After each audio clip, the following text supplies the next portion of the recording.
Hello and welcome to the One Question Leadership Podcast. This is Jill Bodensteiner, Director of Athletics at St. Joseph's University. As leaders, it's really important that we're clear regarding our goals and our vision and how those integrate into the greater university goals. We also need to collectively create a strategy and a culture that are going to help us reach our goals. This is an evolving exercise that requires an openness to continuous improvement. That's why I follow the One Question Leadership Podcast, because I love learning as much as I possibly can from my colleagues that helps me be the best that I can be. So my message for the day, keep learning, keep leading.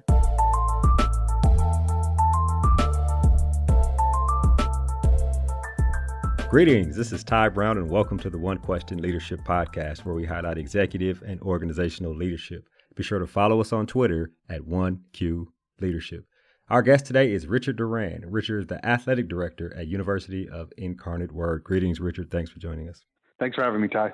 I am excited to have you on. Congratulations on being named the athletic director in a permanent role there at UIW. I know you prepared for it for a long time, so definitely congratulations on that.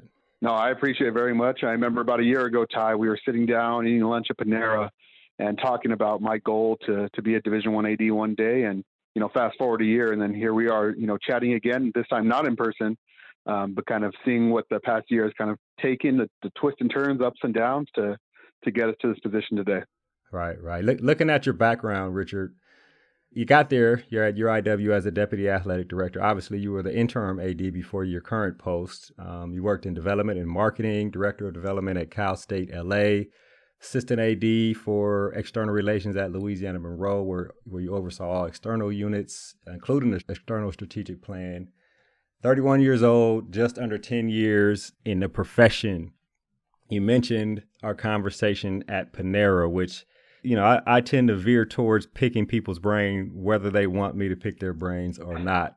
In that conversation, I was kind of asking you about your background, about some of the things you put in place in order to reach the goal that you wanted to reach. And obviously working in development in external is something that everybody kind of seems to think you need to be an athletic director. So I kind of want to ask that question now. Talk about your career development and some of the inflection points that led up to being named the interim AD there at UIW. Yeah. I think every stop along my career has had so much value and what it's brought to me professionally. And actually, it really started as a student athlete at Whittier College, Division III student athlete, played football, and really got my gauge to wanting to be an AD. I originally wanted to be a head football coach. My dream, if you look at those high school all-star programs for football games, it said I want to be the head coach at my alma mater and a bio teacher. Took one bio class in undergrad and quickly learned biology was not for me. So that wasn't it. Yeah. So, wanted to get into the business and didn't know how. Had a great mentor. She taught me about what being an AD is, get to be the football coach's boss, which I thought was kind of cool. And then from there, after graduation, I met a alum that helped get me on as a paid intern at the Big West Conference, which I was so lucky to get that opportunity as it taught me the foundation of what college athletics is all about. Dennis Farrell, the commissioner there, was a great leader. I learned about great leadership, what it means to do the right things for the right reasons, and just get a true base and understanding the networking, the relationship building, all those aspects, which got me over to UC Riverside, where, I was handling the annual fund, the special events, the back of the house for the external, and really learned what it meant to be, a revenue generator in college athletics. And there I was doing so much and just, getting thrown into the fire a little bit that it really helped me understand that, yeah, you got to work your tail off. You got to put in a lot of hours and you got to make sure that you use your time wisely because of all the work that needs to get done. And, the second piece there is I got connected with my former boss that, took me along to Louisiana Monroe and really invested in me and made a commitment to me to really help me, bringing me up through the ranks and teach me about what it means to be a successful administrator. And at Louisiana Monroe, I learned the hard lessons of how to do so much more with very little. And, every single day we were very stretched for resources, but we could not use that as an excuse not to get the job done. And when we're there at the Sun Belt, all these schools are making progress and doing great things across the league. So at ULM, we had to make sure that we were trying to keep up with them and do the best we could with what we had. And, we had to be strategic in everything we did. We had to make sure we committed the right resources to the right projects, our time, energy, into things we thought were going to help to make the program as a whole better. And then when I got the opportunity, originally I was doing event management, marketing, sponsorships, sales my first year, some annual fund work, and then getting the opportunity to oversee all of external was great because I think I was 25 maybe when I got that opportunity, and to really just get thrown and continue to learn from one of the great fundraisers in the business, and then learn about what it means to manage a team and oversee the revenue generation for a department. That was a great experience for me. And then going on to Cal State LA, there I worked. I was working out of the advancement office, so getting to see firsthand how university advancement works and the fundraising strategies and the big picture. And I was fundraising specifically for athletics and overseeing the athletics external affairs there, but seeing how it's done on the other side of the house. And that opened my eyes to so many things, and seeing how differently it can be done, and how just college athletics fundraising has a lot of similarities to the university fundraising, but different strategies at different times. And so that was a great experience for me. And then coming on to UIW, I, for the first time in my career, felt I had a voice in the room when decisions were being made. And so I'd have back and forth, have great dialogue, great conversations, great debates, with the former AD. And it was all about making sure we were doing what was best for the student athletes in the program in the long haul. But every single stop along the way, there was just so much value that helped position me where I am today, both personally and professionally. So what you mentioned, those are excellent inflection points in your career, and it seems like you got a wealth of experience, like in the first few years working. I'm going to go back. You mentioned going from intern at the Big West, and then you got a job at Riverside in development. Now, were you actually asking for money at Riverside, or was it like in the events part, setting things up so things can work for development events? Or like, were you just a youngster, like, let's go, teach me how to sit down and talk with these big time donors? Tell me about that part of it. Yeah, no, that's a great question. I was in charge of the mailings, the emails, and some of the phone calls. So I was really the guy not going out for major gift asks or anything like that, but I was really just the annual fund renewals, making sure I'm emailing folks, getting the annual fund mailers out, doing the email blast and the phone conversations. So that was my role there. And then with the event side, I was just building relationships with donors and making sure they were taken care of and stewarding whatever their needs were, as far as whether it was, the courtside scholarship roll seats, or making sure there was a pregame party that they wanted to be a part of. We were doing a fan trip to away game like we did to USC when we played men's basketball there. So it was really about, doing the annual fund, the back of the house type of things, but then also, the one-on-one interactions during events and things like that. But also, working under, my former AD, you got to see the major gift side, and there was a push for a arena fundraising project there. So kind of seeing the work and the details that were going into that, helping to put together PowerPoints and things like that was just great experience to me, seeing from, not directly involved, but just kind of from the back end. And working in, I guess we'll call it operations, right? And when you first began working in operations, you have to really pay attention to detail. And that's one of the most important things. So you had your hands kind of in everything development related, which I assume tied to campus, tied to athletics, working with the athletics director, working with the people who were doing the ask and the donors, and actually knowing what student athletes were doing so you can help tell that story too, which is very important, I guess, when you talk about development and talk about your path. And then at some point there, you actually started fundraising. Am I right? Yeah, exactly. And, to get some of those renewal calls and to talk to folks and figure out, hey, can we get you back on board? If you had any troubles, what were they? How can we correct those? Just really getting some of those introductory phone calls, because we had a 3-person shop. It was our head of external. We had a director of development that was doing the major gifts, and then myself. And so really the folks that weren't, major gift prospects or weren't at that level, I had the opportunity to reach out to them. And I had a great script, I had some great coaching and really, had people sitting there as I was making calls to make sure I was doing it and saying the right things. But I had the opportunity to learn as I went and learn, from people that have done it previously and had success. And that was really beneficial to me because, if I just went out there never having been taught at all, that would have been a real struggle. But I had some confidence because I know I had those people by my side kind of teaching me as I went. Yeah, that's excellent information. I think about people who want to be ADs one day or who want to work in development, and they may look at it and be overwhelmed thinking that they have to sit down in front of a donor and ask for a bunch of money. But even just the renewal calls is a start, right? And the people you're working for won't allow you to fail at a renewal call. They want you to be successful too, right? Because everybody looks good if everybody looks good. So That is interesting to me. And you talk about your time at the number of different stops over external relations to creating strategic plans for external relations, marketing. You had experience in all those things, right? So your mind kind of knows how all these things work. And then you come in as deputy athletics director. You're helping Brian Wickstrom was there as the AD. You're helping him put things in place. And he was a big fundraiser. What I know about him is raise a bunch of money and get a university going in the right direction. So that had to be excellent. I guess we'll say tutelage, education for you too. But what was your role as the deputy AD for that year and a half in that role? Yeah, so I was overseeing all of external, and really, I had the opportunity to work under the same AD for 3 stops, and working under Brian at UIW was just another opportunity for me to learn from one of the success stories in fundraising in college athletics. And so when we came into UIW, it was really an empty cupboard, right? There was a handful of sponsors, very low season ticket holders. There wasn't many donors supporting the department. And we knew we had the opportunity to really build it from scratch. And that's what we did. And at the end of the day, we can do all the planning in the world. We can do this, that, and the other to prepare.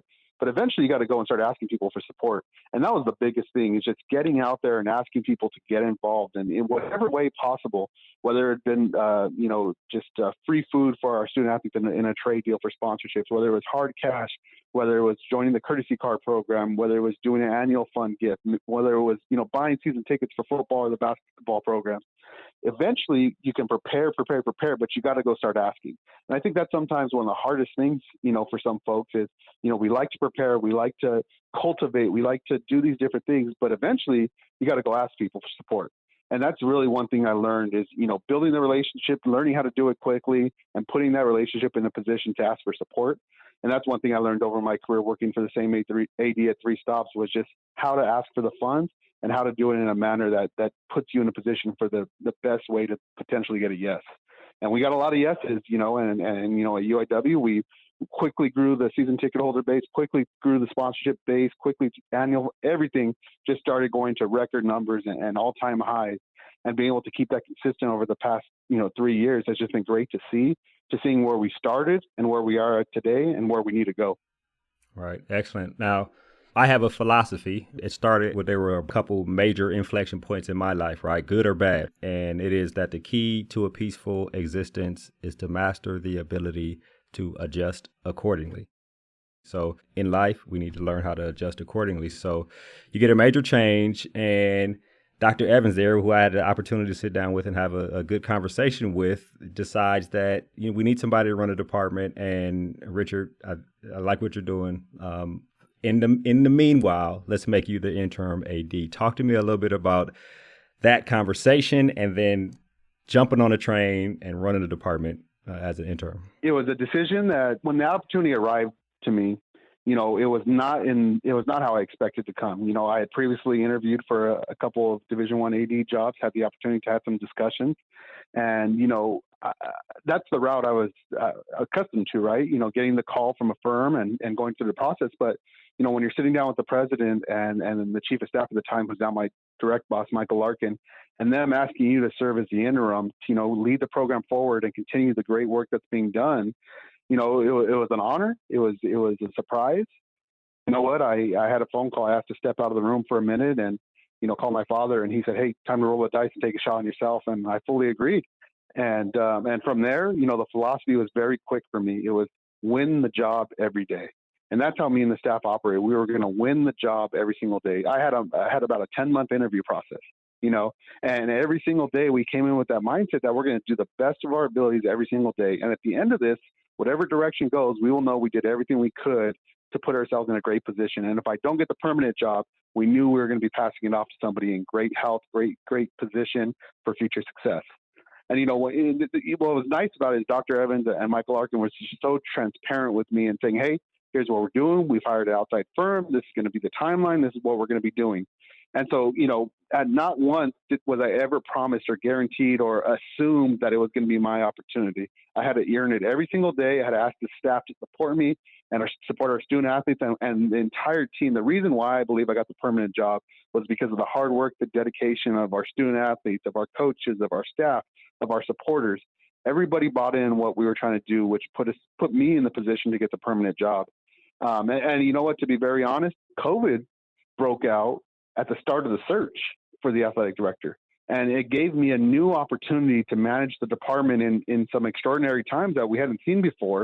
And I think that helped added to my kind of resume and to my rationale. So why I should be the permanent AD.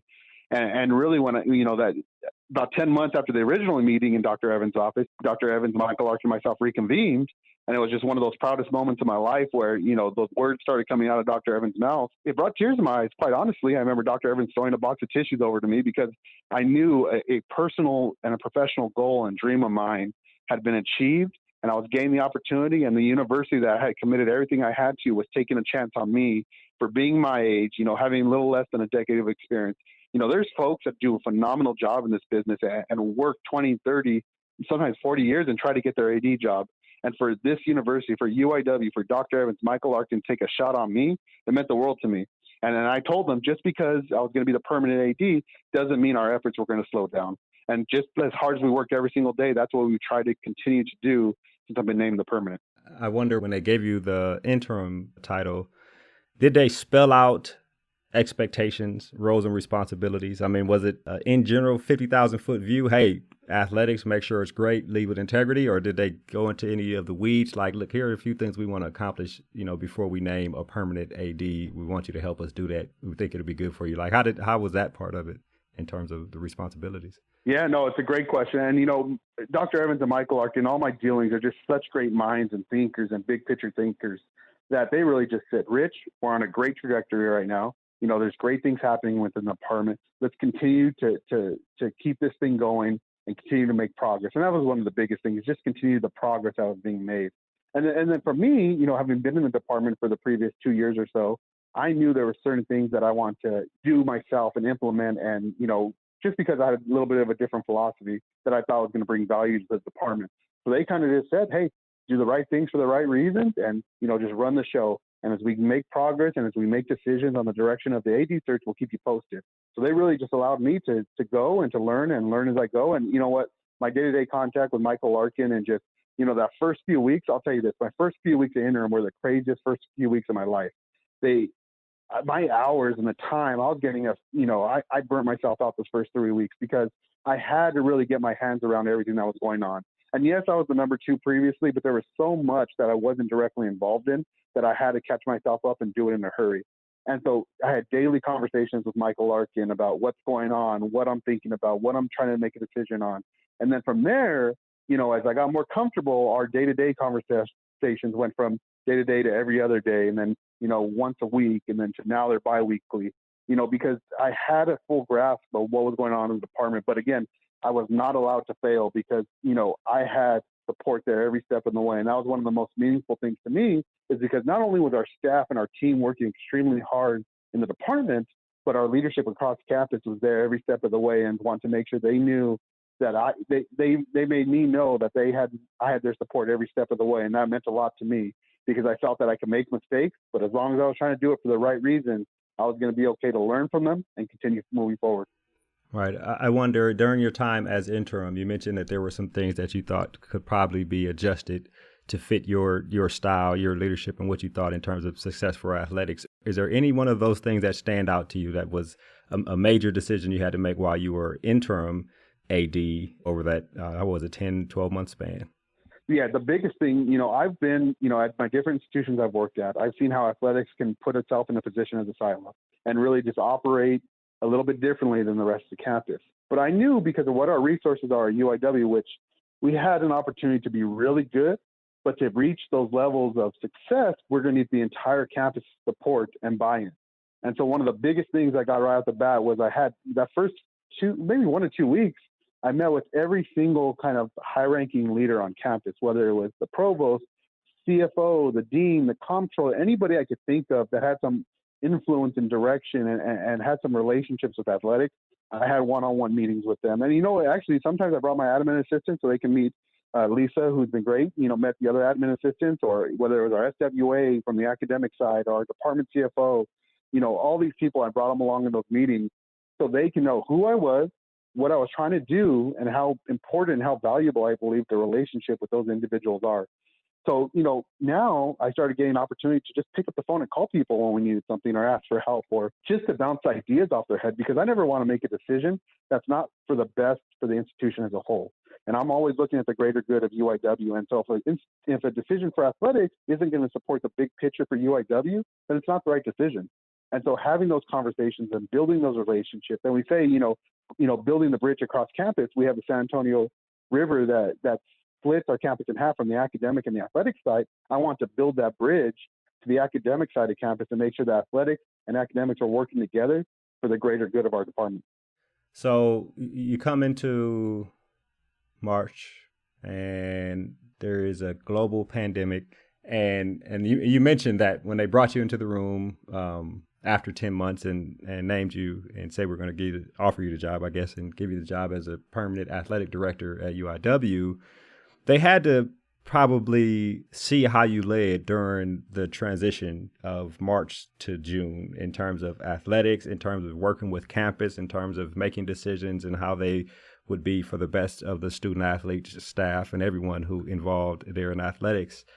Did they bring any of that up to you when they decided to give you a job? Say, hey, we love what you did here. Can you recall any of them that you think was probably something that helped you out and probably was best for student athletes and the staff there at UIW during, that 3 or 4 month period of March to June? Yeah, I think the biggest one that, we talked about when I got offered the job was, my role and the voice I was trying to have in the Southland Conference AD meeting. I'm not saying my opinion on direction was always the majority of the opinion, but nonetheless, I was speaking from a point that I believe was best for UIW. And I never got away from that. And I wanted to make sure that just because, I have respect for every institution in the league and the positions they're in. And I think more so now than ever, getting to know the other ADs, but I really maintained our position as an institution and carried that on into those meetings. And I think one of the things, just keeping Michael Larkin and Dr. Evans involved and in the conversation so they know what's going on, and ensuring that when I'm voting on topics, it's the vote that the entire campus and the leadership would agree with. So when it reaches the president, Dr. Evans and myself have the same vote. And I think that was one of the biggest things, is never just, straying away from our kind of position of how to deal with the pandemic and what's best for our student athletes, not only at UIW, for the league as a whole. I think that was really valuable and showed that I'm not going to say back down, but I wasn't going to change my mindset or what I believe was best, because I was, one of the few voices in the room that was speaking from that position. And I think that meant a lot to our leadership and to our campus, because, I held true to what UIW was doing, in the direction we were going. And at the end, I believe it worked out in the Southland. I think when we paused, or when we canceled the rest of the season, and when we made sure we had to learn more about what was going on related to COVID-19, I was very happy that those decisions were made, and that the university ADs and the presidents got on board with that direction, because there was a lot of unknowns, just like there are today. But this was back in March and April.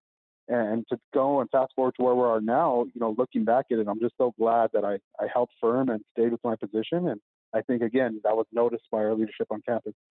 You've been in a position, come August, it'll be 12 months in a chair, obviously 1 month as the permanent athletic director there at UIW.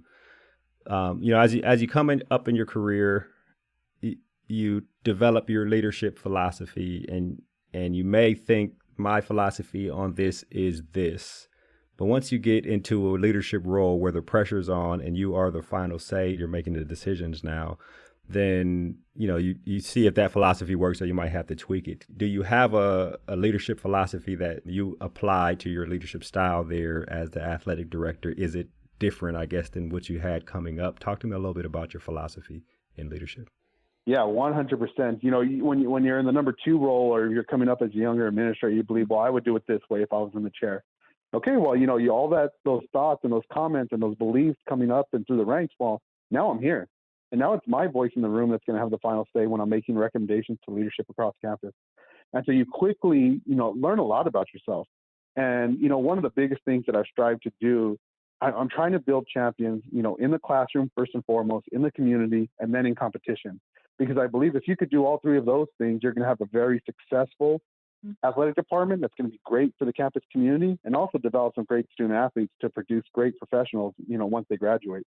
My philosophy when I got in, I knew the value of campus-wide relationships and partnerships. I knew how important they were for our success. I knew how important it was for our staff to understand that we work in a 24/7, 365 business. And if we want to be great at what we do, we have to work hard, we have to be committed to the plan, and we have to execute successfully. And so holding people accountable to kind of that standard and that level of expectation was big. And not everybody agreed with me. I would say that some folks didn't maybe buy in the way I wanted to at the onset of this deal. But I continued to make sure that our folks were doing the right things for the right reason and what was best for our student athletes, our athletic department, and our university. And I think that was the biggest thing for me is we try to, build those champions in the classroom, in the community, and in competition, but then also making sure we're doing the right things for the right reasons every single day. And I tell the staff all the time, you are going to make mistakes. I could tell you all the different mistakes I've done throughout my career, but I learned from them and grew from them every step of the way. So please, as long as you have the right intentions and you're trying to do things for the right reasons, you will always have my support. I will always have your back, and we will always correct them, move on, and get better from them.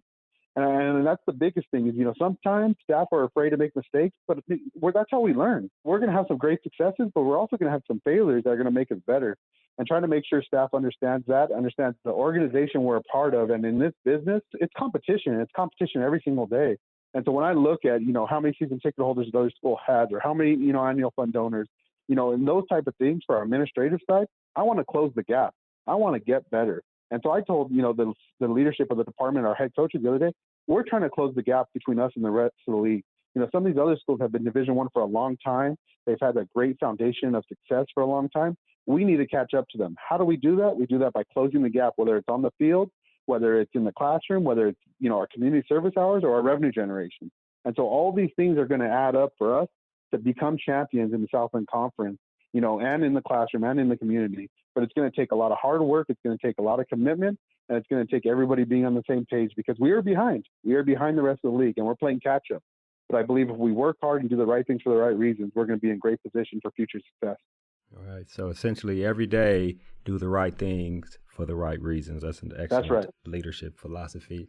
Richard, this has been an excellent conversation. It sounds like you are in a position you've done great things, you've learned from great people, and you're in a position to continue on being a great leader. I really appreciate you joining us here on the One Question Leadership Podcast.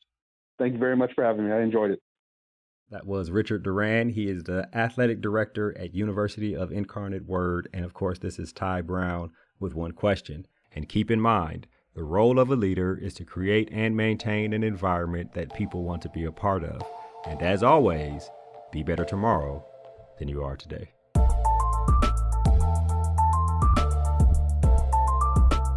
This episode of the One Question Leadership Podcast is produced by Spades Media Group, solving problems using creative leadership.